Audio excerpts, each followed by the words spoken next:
আমন্ত্রণ স্বপ্নধারা নিউজের এক্সট্রা সহযোগিতায় ক্যামব্রিজ স্কুল অ্যান্ড কলেজ ও আলোক হেলথ কেয়ার অ্যান্ড হাসপাতাল।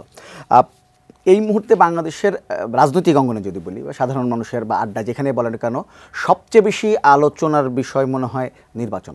কবে নির্বাচন হবে, সংস্কারের আগে নাকি সংস্কারের পরে, কোন সংস্কারগুলো আগে প্রয়োজন, এই সব বিষয় নিয়ে আসলে বেশি আলোচনা হচ্ছে। কাজেই আজকে আমরা এই বিষয়টা নিয়ে আরও একটু বিস্তারিত জানার চেষ্টা করব। আমাদের আলোচনার বিষয় আমরা ঠিক করেছি নির্বাচনের পথে এই এমন।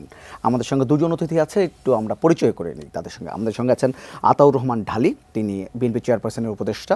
আমার সঙ্গে আছেন সারওয়ার তুষার, তিনি কেন্দ্রীয় সদস্য জাতীয় নাগরিক কমিটি। দুজনকেই স্বাগত আমাদের অনুষ্ঠানে। আমরা আলোচনায় যাব, যদিও আতাউর রহমান ঢালী বলছিলেন যে সারওয়ার তুষারকে দিয়ে শুরু করতে, কিন্তু আমি আপনাকে দিয়ে একটু শুরু করবো, কারণ বিষয় আছে। আজকে বিএনপির ভারপ্রাপ্ত চেয়ারম্যান তারেক রহমান দুটি জনসভায় এবং কর্মী সভায় বক্তব্য দিয়েছেন, একটি চুয়াডাঙ্গা এবং একটি রাজশাহীতে তিনি একটি কর্মী সভায় বলেছেন যে বিএনপি যেসব নেতাকর্মী সামনের নির্বাচনে ফাঁকা মাঠ ভেবে খুশি হচ্ছেন তারা সাবধান হন। সামনে ভয়ঙ্কর অন্ধকার দেয়াল আছে, স্বৈরাচার পড়ে গিয়েছে, পালিয়ে গিয়েছে, তারা বসে নেই, তারা তো ষড়যন্ত্র করছে। যদি তাদের ষড়যন্ত্র সফল হয়, মামলা তো উঠবেই না, বরং নেতাকর্মীদের নামে দ্বিগুণ হয়ে জ্যামিতিক হারে 20টি মামলা হয়ে যাবে। সেই সম্ভাবনা কিন্তু আছে। সেই সম্ভাবনাকে যদি নস্যাৎ করে দিতে হয়, তাহলে আজকে থেকে আপনাদের প্রত্যেকেই কেয়ারফুল হতে হবে। এই হচ্ছে তার বক্তব্য। এবং চুয়াডাঙ্গাতেও তিনি এই ষড়যন্ত্রের কথা বলেছেন। আসলে বিএনপি এই মুহূর্তে এসে বা এই সময়ে এসে মানে কোন ধরনের ষড়যন্ত্রের ভয় করছে বা এই ধরনের যে বার্তা দিচ্ছে কেন? ধন্যবাদ আপনাকে, ধন্যবাদ আমার সহ আলোচক জনাব তুষারকে। দেখেন, বিএনপি অ্যাক্টিং চেয়ারপারসন যখন কোনো কথা বলে, অবশ্যই ভিত্তিহীন কথা বলার মানুষ উনি নন। এবং বিএনপি সবচেয়ে বর্তমান অবস্থায় সর্ববৃহৎ রাজনৈতিক দল বাংলাদেশের, এবং বিএনপির গ্রহণযোগ্যতাটাও একেবারেই সকলের ঊর্ধ্বে। তো নির্বাচন নিয়ে ষড়যন্ত্র তো থাকতেই পারে। আপনারা দেখেছেন যে কিছুদিন আগে, এখনো পর্যন্ত আমাদের পার্শ্ববর্তী রাষ্ট্র ভারত, আমাদের বন্ধু দেশ যদিও, তো সেখানে they are acting like that they have lost their colony. এমনভাবে মনে হচ্ছে, তাদের মাতম দেখে মনে হচ্ছে যে বাংলাদেশ তাদের কলোনি ছিল, আওয়ামী লীগ এখান থেকে চলে যাওয়াতে তাদের কলোনির পতন ঘটেছে। তো কাজেই যারা মনে করে যে কলোনির পতন ঘটেছে, এবং দেখেন আওয়ামী লীগের সমস্ত নেতারা, বেশিরভাগ বড় বড় নেতারা, আমরা যতটুকু জানি, আপনারা মিডিয়ার মাধ্যমেই জানি, তারা সবাই ভারতে পালিয়ে গেছে। এবং আওয়ামী লীগ, আমি জানি না এই দেশটাকে তাদের নিজের দেশ ভাবে কিনা, যতবারই এই দেশে সংকট হয়েছে ততবারই তারা ভারতে পালিয়ে গেছে, অন্য কোনো দেশে পালিয়ে যায় না। তাইলে এই মাতৃভূমির প্রতি তাদের কতখানি দরদ আছে আমার প্রশ্ন থাকতেই পারে।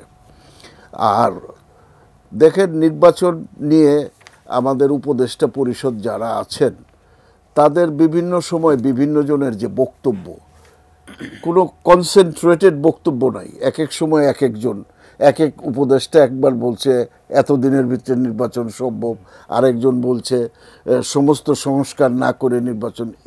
এই ধরনের ভিন্নমুখী বক্তব্যের কারণেই আমাদের সন্দেহ হয়। তারপরে আপনারা দেখেন যে কয়েকদিন আগে যে নির্বাচন কমিশনার বা নির্বাচন কমিশন যে নিয়োগ দিল, একেবারেই পুরানো কায়দায়, এবং এইটা এত গোপনভাবে হইল যে জনগণের এখানে কোনো পার্টিসিপেশন ছিল না। আপনারা সার্চ কমিটি করলেন, সার্চ কমিটিতে কারা আসলো, এদের নিয়ে জনগণের, আমরা মিডিয়াতে দিতে পারতাম 10-15 দিন, মিডিয়া আলোচনা করতো যে তাদের ভালো মন্দ, তার ব্যাকগ্রাউন্ড কি, তাদেরকে সেই কোনো কিছুই করা হলো না। আপনারা 10 জন বিভিন্ন দলের থেকে নিলেন, নিয়ে রাষ্ট্রপতির কাছে, যেইভাবে শেখ হাসিনা আমাদেরকে ধোঁকা দেওয়ার জন্য আগের নির্বাচন কমিশন করেছিলেন, ঠিক একই কায়দায় এবার নির্বাচন কমিশন গঠিত হয়েছে। এখানে জনগণের কোনো পার্টিসিপেশন নেই। বা মিডিয়া, মানে স্টেক হোল্ডার কারা? মিডিয়া স্টেক হোল্ডার, আমাদের সুশীল সমাজ স্টেক হোল্ডার, রাজনৈতিক দলগুলোর স্টেক হোল্ডার, রাজনৈতিক দলগুলোর মতামত নিচ্ছে, আপনার মিডিয়ার কোনো মতামত যায় নাই। তারপরে আপনার নির্বাচন কমিশন কি পছন্দ হয়নি যে নির্বাচন? আমি নির্বাচন খুবই ভালো মানুষ এদেরকে দেওয়া হয়েছে, আচ্ছা, কিন্তু যে প্রক্রিয়ায় নেওয়া হয়েছে এই প্রক্রিয়াটা আওয়ামী প্রক্রিয়া। আচ্ছা, এই প্রক্রিয়াটা কই আপনাদের কোনো, আপনি তো মিডিয়ার লোক, আপনি কি জানতেন যে কাকে নিচ্ছে এবং এদের কার কার ক্রেডেনশিয়াল কি? আমি তো জানি নাসিরউদ্দিন সাহেবের ক্রেডেনশিয়াল হইলো ওনার বাড়ি চিটাগং, এটাই তার বড় ক্রেডেনশিয়াল, আই থিঙ্ক সো।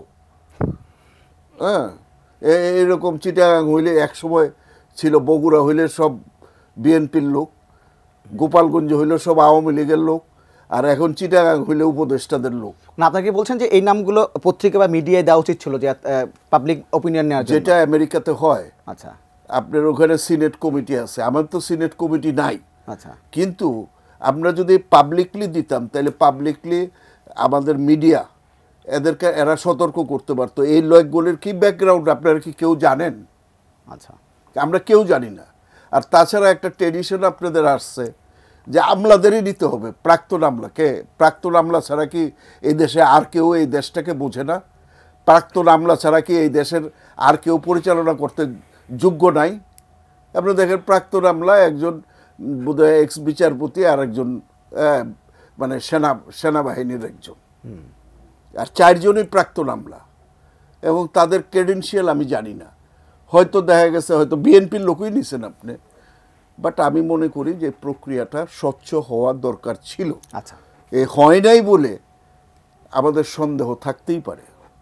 তাছাড়া আজও পর্যন্ত এই উপদেষ্টা পরিষদের পক্ষ থেকে আমাদের কোনো ধরনের নির্বাচনের রোডম্যাপ কী হবে, সংস্কার কতটুক করবেন কতটুক করবেন না, এই ব্যাপারে কিন্তু তারা কোনো আলোচনা করছেই না। জি, আবার আসবো আপনার কাছে এই বিষয় নিয়ে। সারোয়ার তুষার, আপনার কাছে আসতে চাই। আপনি এতক্ষণ আলোচনা শুনছিলেন, আসলে আপনার কাছেও আমার প্রশ্ন যে ষড়যন্ত্রের কোনো গন্ধ আপনারা পাচ্ছেন কি না? বিভিন্নভাবে আমরা ষড়যন্ত্র কথা শুনতে পাচ্ছি। আজকেও একটি অনুষ্ঠানে গিয়ে তথ্য উপদেষ্টা তিনি বলেছেন যে এই যে অভ্যুত্থান ঘটেছে সেই অভ্যুত্থানকে নানাভাবে নেতিবাচক ধারণাও দেওয়ার একটা চেষ্টা চলছে। তিনি বলছেন সবাইকে সাবধান থাকতে, এবং তিনি যেমন বললেন যে নির্বাচন কমিশন গঠন নিয়ে সব কিছু নিয়ে যদি আপনার মন্তব্য জানতে চাই। জি, ধন্যবাদ আপনাকে আমাকে আমন্ত্রণ জানাবার জন্য, এবং ঢালি ভাই, শ্রদ্ধেয় ঢালি ভাই আছেন, এটা আমার আরেকটা আনন্দের ব্যাপার।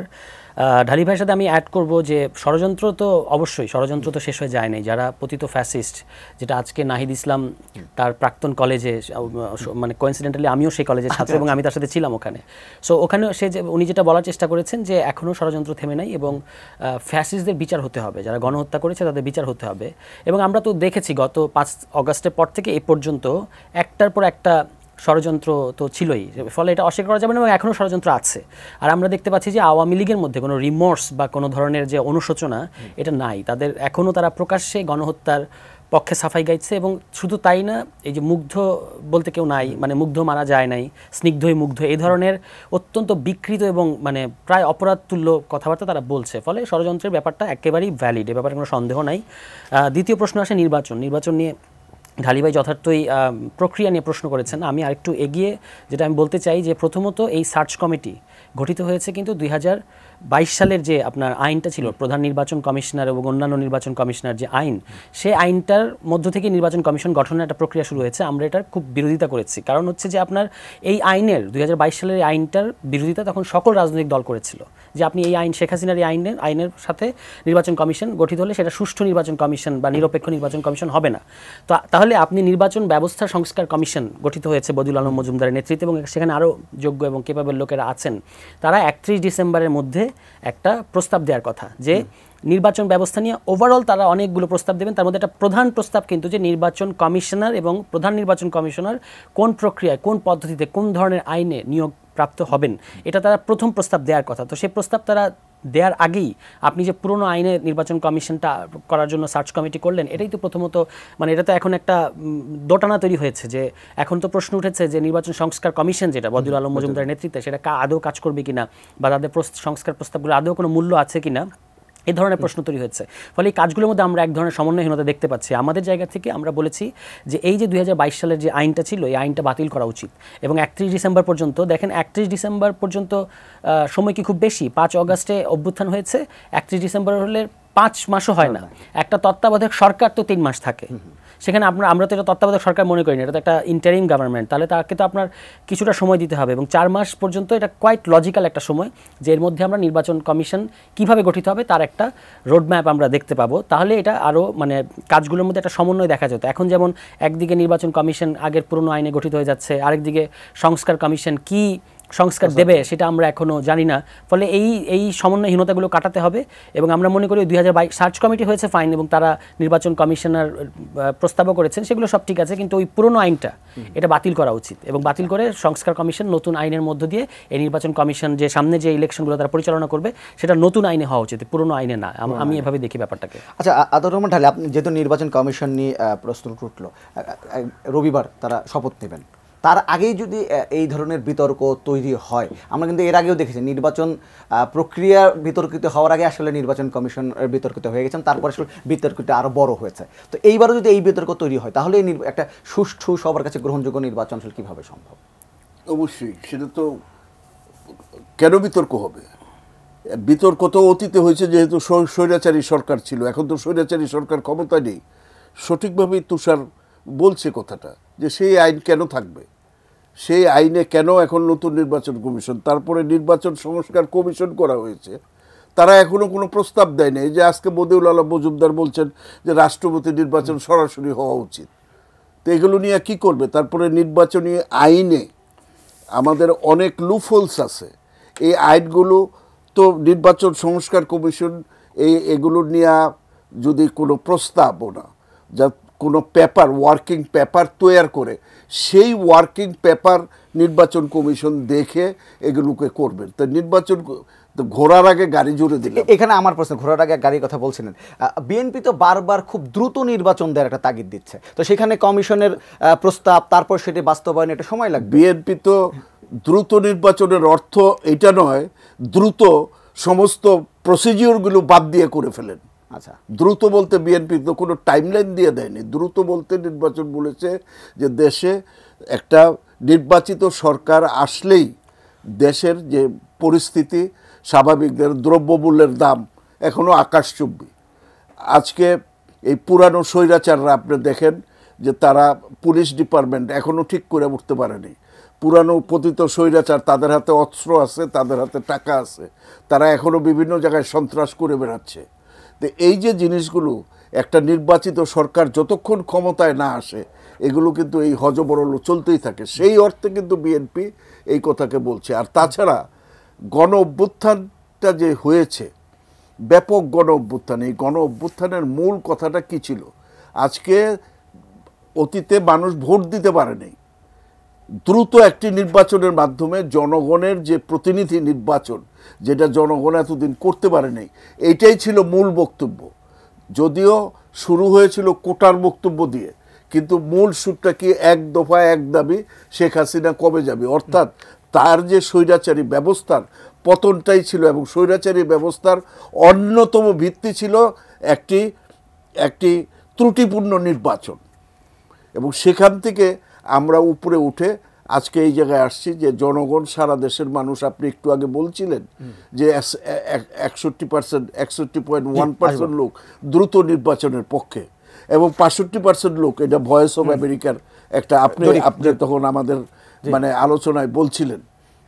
আচ্ছা, এই বিষয়টা নিয়ে আলোচনা আসবো। একজন দর্শক আছে ফোনে, একটু নিয়ে নিই। হ্যালো, জি, আপনার নামটি বলে প্রশ্নটি করুন। আমি আব্দুল ওয়াহাব মন্ডল রাজবাড়ী থেকে বলছিলাম। জি, বলেন। আমি জালিবার কাছে প্রশ্ন দিতে চাই যে ওনারা যে ষড়যন্ত্র দেখছেন, এই ষড়যন্ত্র কি ওনারা রুখে দিতে পারবেন নাকি ওনারা এইভাবেই থাকবেন? আচ্ছা, ষড়যন্ত্র মোকাবেলা করতে পারবেন এই ষড়যন্ত্র নাকি? যুগে যুগে পৃথিবীতে এই মানে ষড়যন্ত্র, স্বৈরাচারী শাসকরা হোক, ষড়যন্ত্রকারীরা বারবার ষড়যন্ত্র করেছে, কিন্তু জনগণের শক্তির কাছে কখনোই সেই ষড়যন্ত্র টিকে নাই। এবারও যদি কারো ষড়যন্ত্র থেকে থাকে, জনগণের শক্তির কাছে সেই ষড়যন্ত্র টিকবে না। স্যার তুষার, আপনার কাছে একটু জানতে চাইব, এই যে নির্বাচনী যদি বলি ব্যবস্থা নিয়ে এখন যে ধরনের বিতর্ক তৈরি হচ্ছে যে সকলের সাথে আলোচনা করে হয়নি, একটা সময় তো দেখেছে যে ছাত্রদের একটা বড় প্রভাব ছিল সরকারি সিদ্ধান্ত নেওয়ার ব্যাপারে, তারা আলোচনা করতেন বা একটা প্রেশার ক্রিয়েট করতেন। এখন অনেক কিছুর ব্যাপারে স্টুডেন্টরা কিন্তু সরকারের বিভিন্ন সিদ্ধান্তের বিরুদ্ধে সরব হচ্ছেন। তার মানে কি এই শিক্ষার্থী যারা আন্দোলনটি করলো তাদের সঙ্গে সরকারের একটা দূরত্ব তৈরি হয়ে গেছে, আলোচনা কম হচ্ছে আগের চেয়ে? দেখুন, সরকারটা তো সবার, এই গণ অভ্যুত্থানের পরে এই সরকার সকলের সরকার, সকলেরই দাবি আছে সরকারের কাছে, ছাত্রদেরও আছে। ছাত্রদের একটা নির্দিষ্ট রাজনীতি কিংবা রাজনৈতিক অভিপ্রায় আছে, যেটা তারা এমনকি গণ অভ্যুত্থানের আগেই প্রকাশ করেছে যে ফ্যাসিবাদী ব্যবস্থার বিলোপ। তারা যে কোনো অবস্থান নেয়, মানে অভ্যুত্থানের পরেও তাদের যে কোনো অবস্থান আসলে ওই রাজনীতির সাপেক্ষে হয়, যেটা তাদের পক্ষে আসে তখন তারা সরকারকে সমর্থন জানায়, কারণ এই সরকারকে সমর্থন জানাতে হবে, এটা তো সবার সরকার। আবার যে সিদ্ধান্তটা তাদের রাজনীতির সাথে ঠিক মেলে না, তখন তারা সেটার বিরোধিতা করে, সমালোচনা করে। এটা তো একটা গণতান্ত্রিক দেশে খুবই বাস্তবসম্মত ব্যাপার। আমি দূরত্ব বা কাছাকাছি থাকার ব্যাপারটাকে এভাবে দেখি না। এই সরকারের সাথে সবার সম্পর্ক একই রকম। ছাত্ররা নিয়োগ দিয়েছে, এই কথা ডক্টর ইউনূস প্রথমে বলেছেন, ছাত্র জনতার নিয়োগ প্রাপ্ত, তো সেটা এখনও তিনি আছেন, তিনি তো নিশ্চয়ই তার শপথ, এটা তার একটা প্রধান কমিটমেন্ট যে ছাত্রদের সরকার, সেটা ঠিক আছে। কিন্তু ছাত্রদের মানে এই সরকারের সকল সিদ্ধান্ত ছাত্ররা যেভাবে চায় সেভাবেই হবে, ব্যাপারটা সেরকম না। কিন্তু ছাত্ররা যদি তাদের পক্ষে না আসে বা দেশের জনগণের পক্ষে না তারা যদি মনে করে যে এই সিদ্ধান্তটা জনগণের পক্ষে সিদ্ধান্ত হয়নি, তারা সেটা বিরোধিতা করবে। আমি যে নির্বাচন কমিশনের মতো একটা ব্যবস্থা, সেটি গঠন হয়ে যাবার পরে বিতর্ক তৈরি করার আগে আলোচনাটা করলে ভালো হতো না, আপনার কিছু মনে হয়? না, নিশ্চয়ই আগে আলোচনা করা উচিত ছিল। এই ক্ষেত্রে আমরা কিছু সমন্বয়হীনতা, শুধু এই প্রশ্নে না, অন্যান্য অনেক প্রশ্নে সরকারের মধ্যে একটা সমন্বয়হীনতা আমরা দেখতে পাই। নির্বাচন কমিশনের এই প্রশ্নে আমি যেই কথাটা একটু আগে বলেছি, সেটা নিয়ে কিন্তু আমরা এই সার্চ কমিটি গঠনের পর থেকে প্রশ্ন তুলেছি বিভিন্ন আমাদের সভা সমাবেশে, আমাদের বিবৃতিতে বা বিভিন্ন জায়গায় আমরা ব্যক্তিগত পর্যায়ে কথা বলে যখন বিভিন্ন জায়গায় বলেছি, আমরা সেটা আমাদের উদ্বেগ জানিয়েছি যে এটা প্রক্রিয়াটা ঠিক হচ্ছে না, পদ্ধতিটা ঠিক হচ্ছে না, আগে নির্বাচন সংস্কার কমিশনকে কাজ করতে দেওয়া উচিত। এবং আপনি যেটা বললেন যে এটা এখন না হয়ে আগে যদি হয়ে যেত তাহলে ভালো, অবশ্যই আমরাও তাই মনে করি, কিন্তু যেহেতু হয় নাই, ফলে আমাদেরকে তো আমাদের সমালোচনাটা বা বিরোধিতাটা জারি রাখতে হবে আর কি। আমরা এই বিষয়ে আরেকটু কথা বলবো, তার আগে একটা ছোট বিরতি সময় হয়ে গেছে। দর্শক, ছোট্ট একটা বিরতির পরে সে আবার কথা হবে।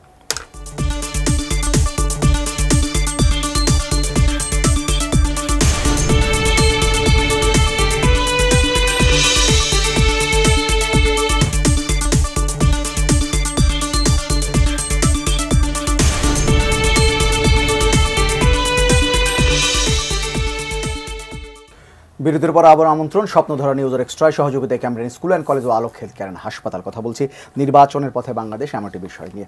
এখন একটু কথা বলবো ভয়েস অব আমেরিকার একটি জরিপ নিয়ে। সেখানে জরিপটা আজকে প্রকাশিত হয়েছে।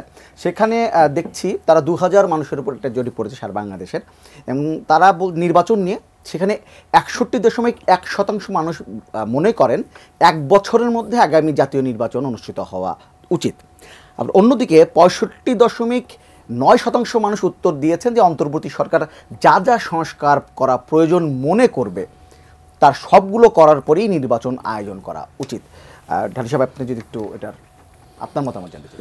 ধন্যবাদ আপনাকে। 2000 লোকের উপরে জরিপ করে যেটা আসছে, জরিপ তো সবসময় সত্যি হয় না। যেমন আমেরিকান ইলেকশনের আগের দিন পর্যন্ত আমরা জরিপে দেখছি যে জরিপ বিভ্রান্ত করে, আগায় ছিল কি বলে কমলা হ্যারিস 1 পয়েন্ট সামথিং আগায় ছিল।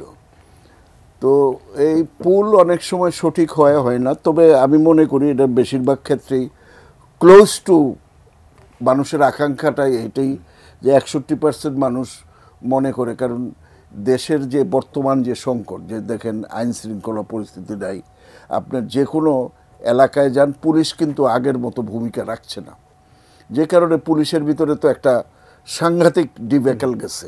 পুলিশের 147 জন সদস্য এখনো পলাতক। তো এইটা কভার আপ করে আসতে একটা নির্বাচিত সরকার খুবই প্রয়োজন। সেটা মানুষ কিন্তু ফিল করে প্রতিদিন, প্রতি মুহূর্তে। আমরা যেরকম ফিল করি না, কিন্তু জনগণ কিন্তু ফুটপাতে যারা বসে থাকে তারা কিন্তু এটা ফিল করে প্রতিনিয়ত। তো কাজেই এই কারণে 61% এক বছরের ভিতরে নির্বাচন চাইছে। আবার তারা অতীতের সরকারগুলো দেখেছে যে তারা কোনো সংস্কার না করে নির্বাচন করে মানুষের ভোটাধিকার কেড়ে নিয়েছে। এই যে ভয় মানুষের, সেই ভয় থেকে আবার 65% মনে করে যে সংস্কারগুলো প্রয়োজনীয় সংস্কার করেই নির্বাচন। আমি মনে করি জনমত জরিপটা it is very close to people's thinking.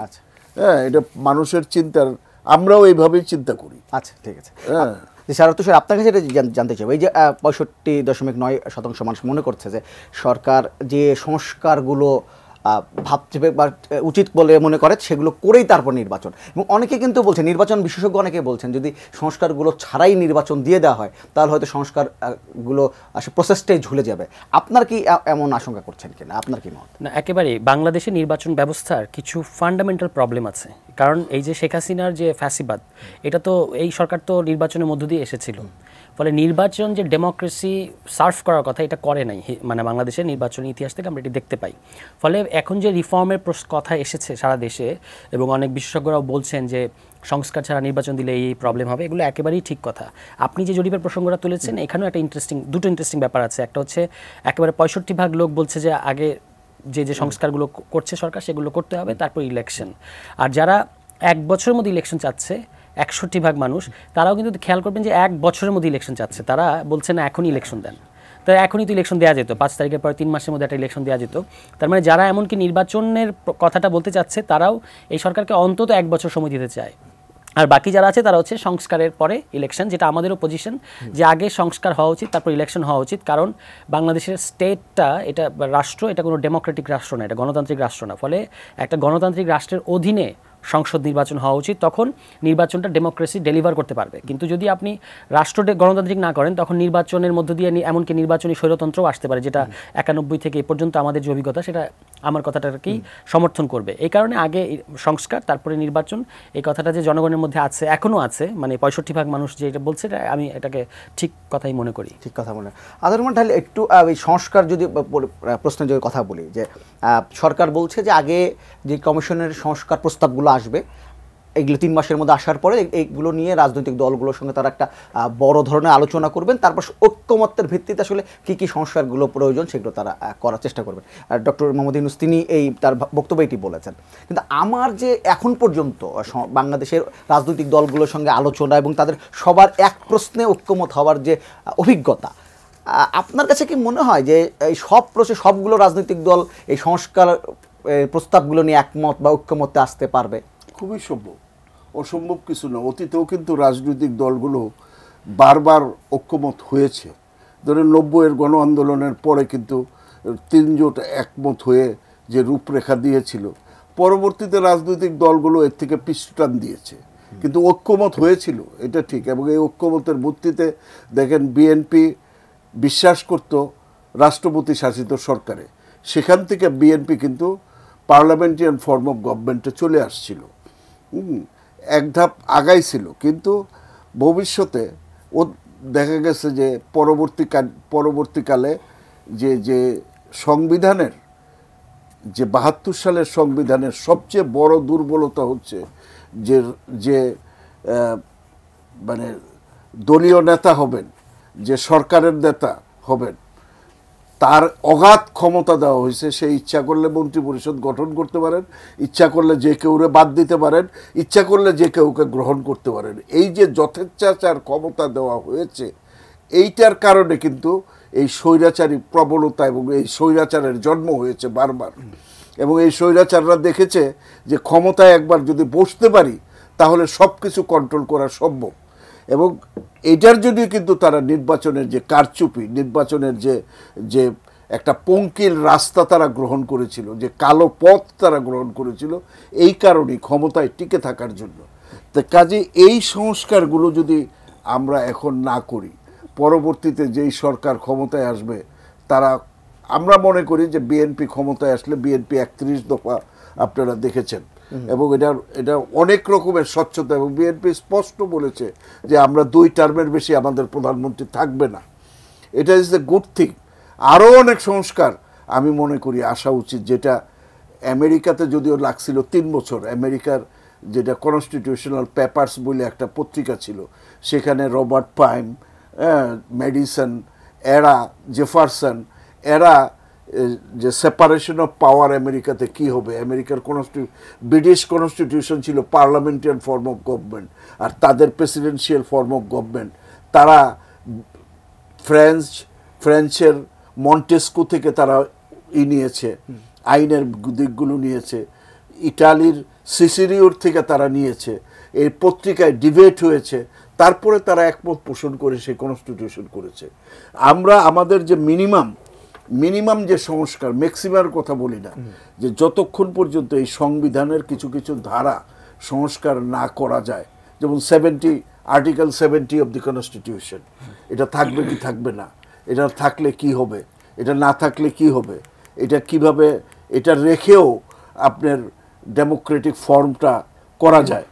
তো এই যে নির্বাচনের যে এখানে ছোট আমার একটা প্রশ্ন, সেটা হচ্ছে যে আপনি 90-এর কথা বলছিলেন যে সবগুলো রাজনৈতিক দল একসাথে হতে ঐক্যমতে এসেছিল কয়েকটি পয়েন্টে, কিন্তু অভিজ্ঞতা হচ্ছে যে পরে যখন নির্বাচন হয়েছে তারা কিন্তু সেই ঐক্যমতের সে থাকেনি, এবং অনেকগুলো যে সিদ্ধান্তগুলো এসে সেই সিদ্ধান্তগুলো তারা ওইটার ফলশ্রুতিতেই কিন্তু এই গণ অভ্যুত্থান হয়েছে। আমার কথা এই গণ অভ্যুত্থানটা কিন্তু আমাদের সামনে একটা mandate, it is a mandate, এবং এইটা এক ধরনের হুঁশিয়ারি। এই গণ অভ্যুত্থানটা এই দেশের রাজনীতিবিদদের জন্য একটা বিরাট হুঁশিয়ারি যে তোমরা আর চাইলেই পিছু হটতে পারবে না। স্যার তুষার, আপনার কি মনে হয় যে আমি বলছিলাম যে একটা সময় তারা রাজনৈতিক দলগুলো কিন্তু 90-এর সময় অনেকগুলো সিদ্ধান্ত নিয়েছিল, ভালো ভালো সিদ্ধান্ত, কিন্তু শেষ পর্যন্ত সেগুলো আর কোনোটাই তারা পালন করেনি এবং ক্ষমতায় এসে কেউই আসলে পূরণ করেনি। এই যে সংস্কারগুলো এখন হচ্ছে বা সংস্কার প্রস্তাবগুলো আসবে, তারপর একটা নির্বাচন হবে, নির্বাচনে যে রাজনৈতিক দল ক্ষমতা আসবে, আপনার কাছে মনে হয় যে অনেকের সন্দেহ আছে যে ক্ষমতায় এসে কি তারা সেই সংস্কারগুলো এগিয়ে নিয়ে যাবে, বা নাকি শেষ পর্যন্ত আবার আগের বন্দোবস্তে চলে যাবে? জি, ধন্যবাদ আপনাকে। আমার খুবই ঢালি ভাইয়ের শেষ কথাটা আমার খুবই পছন্দ হয়েছে। উনি বলেছেন যে গণ অভ্যুত্থান একটা ম্যান্ডেট, এটা কিন্তু মানে রাষ্ট্রবিজ্ঞান মোতাবেকও আপনি যদি বলেন, এটা একটা খুবই ইম্পর্টেন্ট কথা যে জনরায় যাচাই করার অনেকগুলো পদ্ধতি আছে, তার মধ্যে মানে নির্বাচন হচ্ছে একটা, কিন্তু গণ অভ্যুত্থান কিন্তু আরও বড় ম্যান্ডেট, এরও ঊর্ধ্বে। মানে ইভেন আমরা আজকালকার দর্শনশাস্ত্র কিংবা আইনশাস্ত্রে গণ অভ্যুত্থানকে বলা হচ্ছে কনস্টিটিউয়েন্ট মোমেন্ট তথা গাঠনিক মুহূর্ত। এই যে সংস্কারের কথাগুলো এসছে, এর আগে হয় নাই, তার কারণ হচ্ছে 90-এর গণ অভ্যুত্থানের পরে আমাদের একটা গণপরিষদ করা উচিত ছিল, যেখানে আমরা একটা গণতান্ত্রিক সংবিধান করবো। এই যে 70 অনুচ্ছেদের কথা বললেন, প্রধানমন্ত্রী কয় মেয়াদ থাকতে পারবে, এরকম অনেকগুলো ব্যাপার আছে। এই ব্যাপারগুলো আসলে ফয়সালা করার জন্য ওই যে কনস্টিটিউশনাল পেপারসের মতো একটা বড় আকারের মানে সাংবিধানিক বিতর্ক হওয়া উচিত ছিল। এখন আমরা মনে করি এই যে একটা সাংবিধানিক কাউন্সিলের মধ্য দিয়ে এই বিতর্কগুলো হওয়া উচিত। কিছু কিছু আসছে, সংবিধান সংস্কার কমিশন তাদের প্রস্তাবগুলো 31 ডিসেম্বরের মধ্যে দেবে, সেইটা সকলের কাছে, রাজনৈতিক দল, অন্যান্য যে পক্ষ আছে, জনগণ, সবার কাছে ওপেন থাকা উচিত, এবং সেগুলো নিয়ে কথা হবে, সেগুলোর বিভিন্ন দিক নিয়ে চুলচেরা বিশ্লেষণ হবে, তার মধ্যে দিয়ে আমরা একটা গণতান্ত্রিক সংবিধানের রাস্তায় পৌঁছাতে পারবো। তারপরে ইলেকশনটা হবে। মানে এটা করা এই কারণে ইম্পর্টেন্ট, কারণ আসলে আপনি যে প্রশ্ন করছেন, যতক্ষণ পর্যন্ত আমরা একটা শক্তিশালী রাষ্ট্র এবং একটা গণতান্ত্রিক সংবিধান হতে পারবো না, ততক্ষণ পর্যন্ত কিন্তু এই যে যারা সরকারে আসবে তারা আসলে সদিচ্ছা তাদের আছে কিনা, তারা সংস্কার করবে কিনা, এই প্রশ্নগুলো থেকে যাবে বারবার। এই কারণে এবার গণ অভ্যুত্থানে 90-এ যে ভুলটা হয়েছিল, যে আমরা গণ অভ্যুত্থানটাকে একটা রেজিম চেঞ্জে বা ক্ষমতার ধারাবাহিকতায় পরিণত করেছিলাম। এবার কিন্তু গণ অভ্যুত্থানে বলা হচ্ছে যে আগের যে ক্ষমতার যে ধরন, তার সাথে একটা রেডিক্যাল ব্রেক আছে। এবার এই রেডিক্যাল ব্রেক থেকে আপনাকে নতুন করে শুরু করতে হবে, ফলে এই মোমেন্টটা মিস করা যাবে না। একজন দর্শক আছে, ফোনটা নিই। হ্যালো আমি ঠাকুরগাঁ থেকে হারাধন বলছি। জি বলেন। দুইজন অতিথির কাছে আমার একটা প্রশ্ন, মানে আজকের বিষয় হলো নির্বাচনের পথে বাংলাদেশ। নির্বাচন 6 মাস বা 1 বছর পর হবে আমি জানি, বা 5 বছর পরে হোক, 10 বছর, নির্বাচন কিন্তু বাংলাদেশ হবে ফাইনালি। তো আমার প্রশ্ন একটাই, যে বাংলাদেশে যে রাজনৈতিক দলগুলো আছে এগুলো ম্যাক্সিমাম দেখা যায় মানে ওই পরিবারতান্ত্রিক মধ্য, যেমন আপনার শেখ মুজিবুর ছিল, শেখ হাসিনা আসছে, শেখ হাসিনা যদি ভালোভাবে পাস করতো, আওয়ামী লীগ থাকলে হয়তো জয় আসতো। জিয়াউর রহমান ছিল, খালেদা জিয়া আসছে, খালেদা জিয়া থাকবে না, হয়তো তারেক জিয়া আসবে। আপনার জাতীয় পার্টিতেও দেখা যায় সেম, আপনার এরশাদ ছিল, রওশন এরশাদ আসলো, রওশন এরশাদ তো অন্য ভাই আসতো। দলের আমার কথা হইলো, দল কিন্তু পরিবারতন্ত্র হয়ে গেছে এগুলা। এই দলে আমরা দল থাকবে, কিন্তু এই দলে নতুন কোন মুখ, যে মুখ আপনার পরিবারের বাদে এই ধরনের আমরা কোন এই বাংলাদেশের দলগুলো বুঝতে পারছি। স্যারও তো স্যার আপনার কাছে জানতে চাইব, এই দলের মধ্যে পরিবারতন্ত্র, এই ব্যাপারটা আপনি কিভাবে দেখেন? আমরা পরিষ্কার বলেছি যে একটা গণতান্ত্রিক রাষ্ট্র করতে হলে রাজনৈতিক দলগুলোকেও গণতান্ত্রিক হতে হবে। মানে আপনার দলের মধ্যে গণতন্ত্র চর্চা নাই, তাহলে আপনি কিভাবে গণতান্ত্রিক রাষ্ট্র করবেন? ফলে ওনার প্রশ্নটা ঠিকই আছে যে বাংলাদেশে একটা পরিবারতন্ত্রের একটা প্রবলেম আছে। শেখ হাসিনা উনি চেয়েছিলেন, আপনি দেখবেন যে আওয়ামী লীগটাকে উনি এমনভাবে ঢেলে সাজিয়েছিলেন যে আওয়ামী লীগ আসলে নাই, বিএনপি তো তাই, মানে পুরো শেখ পরিবারের একটা ব্যাপার। বিএনপিতে ব্যাপারটা পুরো পুরোপুরি এরকম না, যদিও কিছুটা এর সাথে মিল পাবেন, কিন্তু আপনি এই যে একেবারে শেখ পরিবারকে যুবলীগের প্রধান বানানো, মেয়র বানানো, সব কাছে কাছে তার লোক, সামরিক সচিব তার লোক বানানো, সকল কিছু তার আশপাশে তার পরিবারের লোক বানানো, এটা কিন্তু বিএনপিতে পুরোপুরি এরকম বলা যাবে না।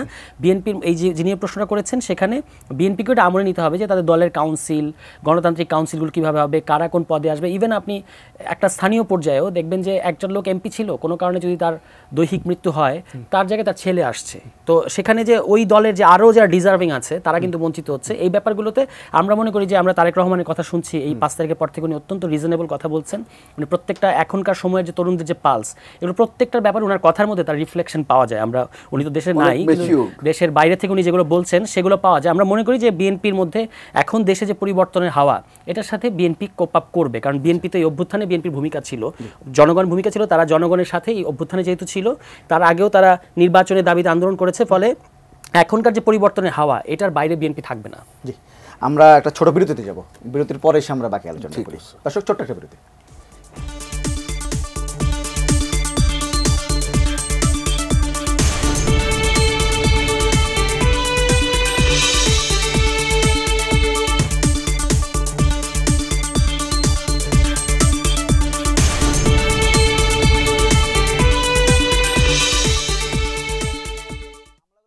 বিরতির পর আবারও আমন্ত্রণ স্বপ্নধারা নিউজের এক্সট্রায়, সহযোগিতায় ক্যামব্রিজ স্কুল অ্যান্ড কলেজ ও আলোক হেলথ কেয়ার অ্যান্ড হাসপাতাল।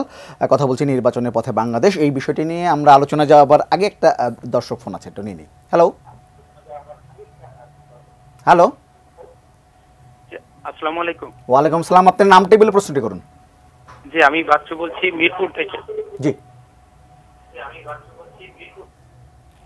প্রশ্ন হচ্ছে, আমরা কিন্তু দর্শকরা টকশোটা খুব মজা করে দেখি, বিশেষ করে আমি ব্যক্তিগতভাবে মজা করে দেখি, এবং আপনার সংলাপটা খুবই ভালো লাগে।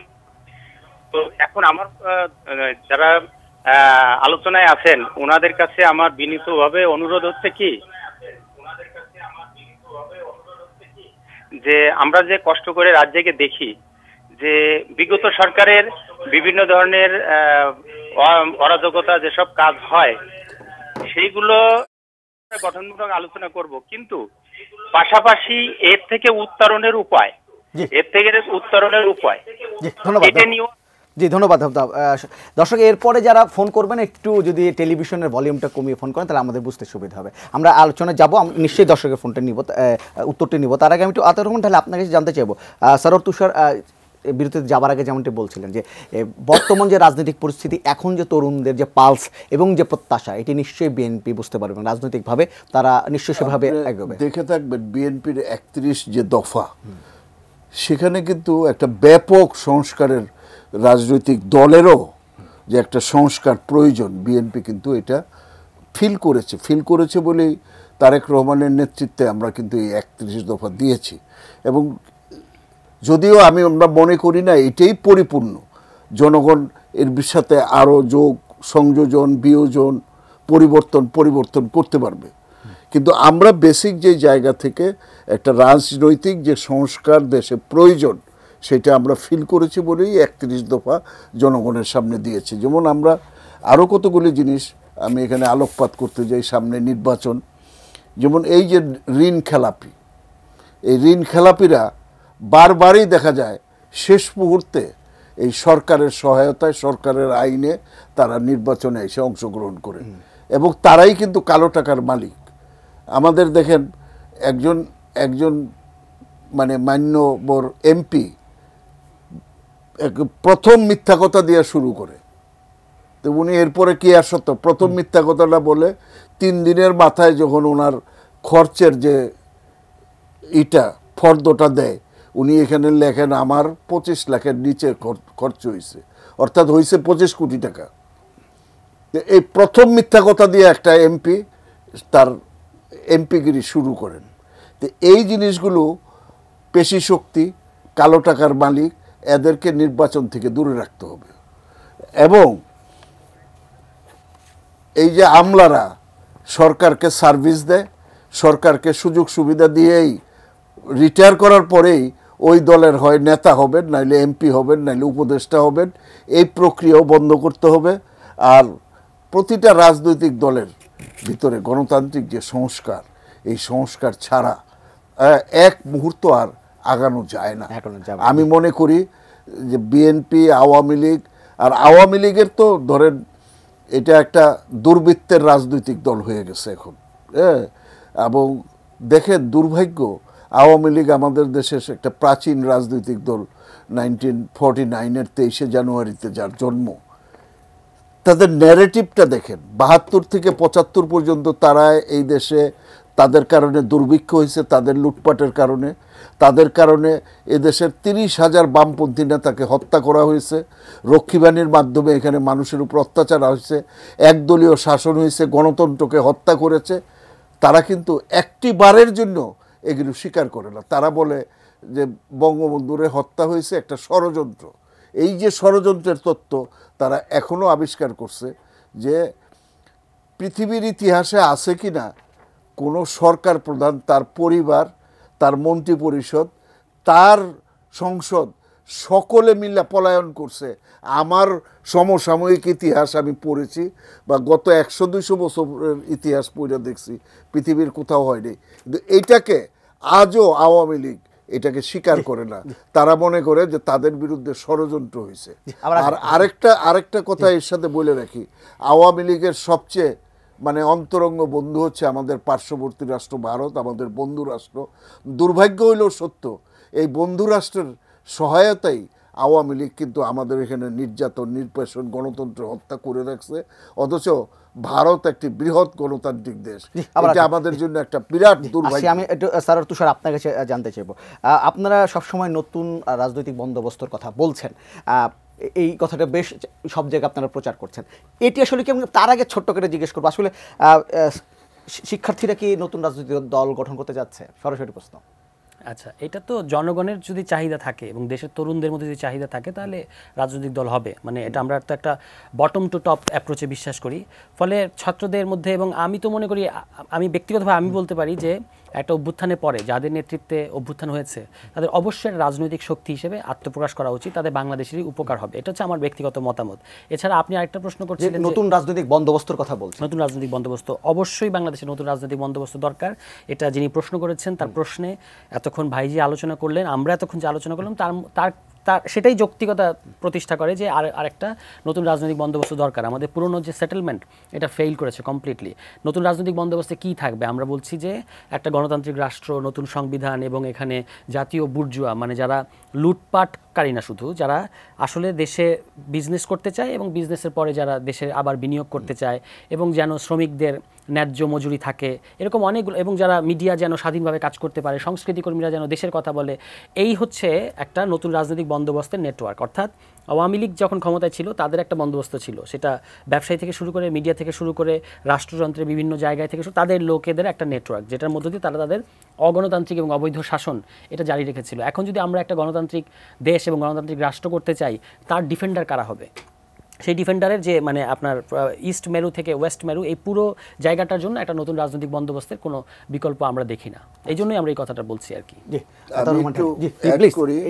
বন্ধু, ছোট ভাই, বন্ধু বলি, আমাদের রাজনৈতিক সহকর্মী এই হিসেবে বন্ধুই। তো একটা সুন্দর শব্দ অনেকদিন পরে শুনলাম, ন্যাশনাল বুর্জুয়াজি।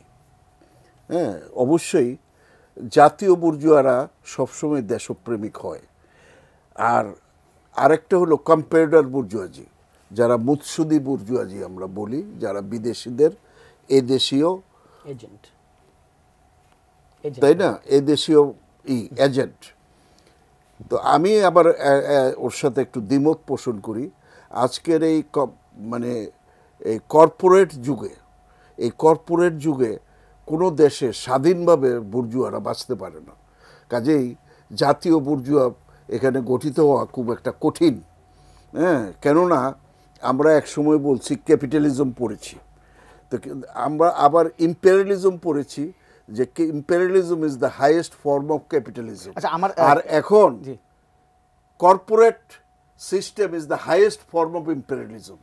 আচ্ছা, এই একদম শেষ সময় চলে এসেছে। যদি স্যার তুষার যেমনটি বলছিলেন, তারা যদি জনগণ চায় তাহলে শিক্ষার্থীরা রাজনৈতিক দল গঠন করতেই পারে। বায়বীয় কথা, জনগণ চায়, ওনারা চায় কিনা প্রথম হলো এটা, ওনারা চায়। তবে ওনাদেরকে আমি অনুরোধ করব সরকারে থেকে এই দল করাটা এটা নৈতিকভাবে তাদের জন্য সঠিক হচ্ছে না। তারা যদি রাজনৈতিক দল করার, অবশ্যই একটা গণ অভ্যুত্থানের মধ্য দিয়ে তারা বেরিয়ে এসেছে, তাদের অবশ্যই একটা নতুন রাজনৈতিক দল করার গঠন আছে এবং নতুন একটা বন্দোবস্তের জন্য তাদের সহযোগিতা ও রাষ্ট্রের দরকার। সেই হিসাবে তারা যদি দল করতে চায় আমি তাদেরকে অভিনন্দন জানাবো, তবে কালকে সকালেই যেন তারা রিজাইন করে দল করতে নামে, এইটা আমি অনুরোধ করব। না হলে অতীতের মতো তারাও কিন্তু কলঙ্কিত হবেন। একদম শেষ সময় চলেছে, 30 সেকেন্ডের মধ্যে যদি কোনো উত্তর থাকে। না, অবশ্যই ঢালি ভাই যেটা বলেছেন, যদি ছাত্রদের যে 3 জন উপদেষ্টা ছাত্রদের, আমরা এটাকে কিন্তু ছাত্রদের সরকার এভাবে বলি না, আমরা বলি যে সরকারি ছাত্ররা আছে, যদি তারা উপদেষ্টা থাকা অবস্থায় রাজনৈতিক দলের দায়িত্ব নেয় তখন এটা বলা যাবে যে তারা সরকারের আনুকূল্য পেয়েছে বা ইত্যাদি। আর যদি আনুকূল্য পায় বিভিন্ন জায়গায়, এটা তো গোপন থাকবে না।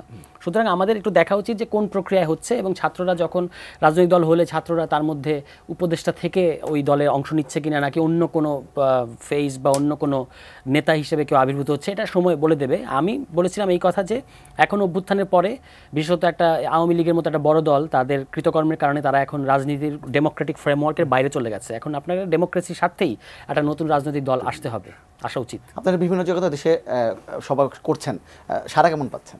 সারা ব্যাপক সারা, এবং মানুষের মধ্যে একটা নতুন রাজনৈতিক দলের আকাঙ্ক্ষা আমরা দেখতে পাচ্ছি। আমি যে কাজটা আমার কাছে মনে হচ্ছে যে এই যে আওয়ামী লীগ গত 16 বছর যে অপকর্ম, যে ক্রাইম, যে গুন্ডাতন্ত্র, যে মাফিয়াতন্ত্র বাংলাদেশে করে গেছে, আমি দেখছি না তাদের বিচার প্রক্রিয়াটা এই উপদেষ্টা পরিষদ সঠিকভাবে, ওইখানে আমার মনে হয় যে আওয়ামী লীগের এজেন্টরা লুক্কায়িত আছে। এবং আমি আওয়ামী লীগ নিষিদ্ধ করার বিপক্ষে, কিন্তু এই দুর্বৃত্তদের বিচার বাংলার মাটিতে কঠোরভাবে যদি বিচারটা হয় তাহলে আওয়ামী লীগকে নিষিদ্ধ করার দরকার হবে না, জনগণই তাদেরকে নিষিদ্ধ করবে। আমরা শেষ পর্যায়ে চলে এসেছি। আপনাদের দুজনকে ধন্যবাদ আমাদের সঙ্গে। ধন্যবাদ আপনার। দর্শক, নিউজ স্টার আজকের পর্ব থেকে এখানে বিদায় নিচ্ছে। আগামী পর্বে আবারও দেখা হবে। ততক্ষণ পর্যন্ত ভালো থাকবেন, সুস্থ থাকবেন, এটিএনের সঙ্গে থাকবেন।